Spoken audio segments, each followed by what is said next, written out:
अरे गमना करवला ये हरी जी आय अपने पुरु बाबा गैल हो राम। गमना करवला ये हरी जी आय अपने पुरु बाबा गैल हो राम। रही रही याद आवे तोहरी सुरतिया। रही रही याद आवे तोहरी सुरतिया। कटले से कटे नाही बिरहिन के रतिया। छनवला ये हरी जी छनवला ये हरी जी छोड़ी के पुरु बाबा गैल हो राम। छोड़ी के पुरु बाबा गैल हो राम।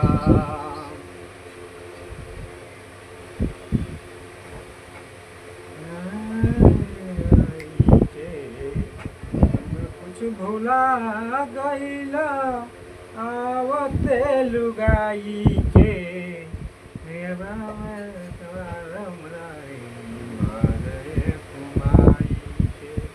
बेटवा से पेटवा नहीं चले बाबू माई के। रंगना के पोसनी हवा पियाई के। आसरा लगा के पोसली दूधवा पियाई के। पेटवा से पेटवा नहीं भरे घुमाई के। बेटवा से पेटवा नहीं भरे घुमाई के।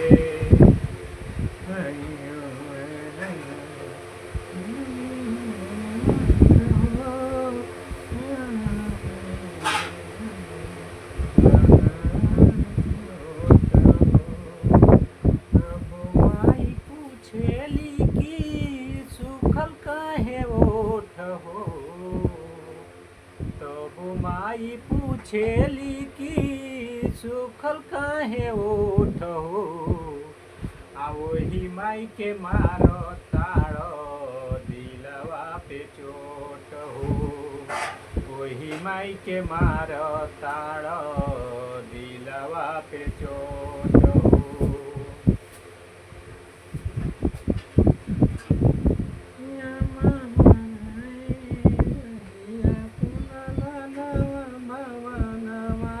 भाग जागल हो जुग जुग जियात लाला नामा भवनवा के भाग जागल हो।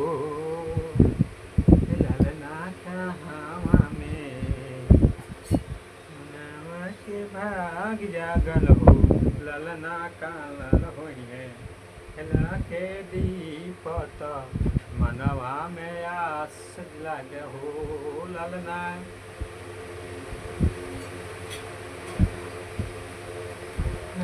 लाल होई है फूलवा के लाल होई है। फूलवा के दीपत मनवा में आस लागल हो।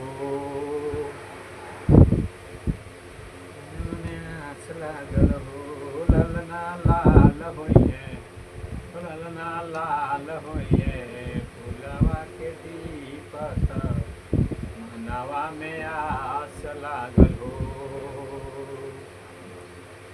जुग जुग जिया तू लला नावा भवनवा के भाग जागल हो।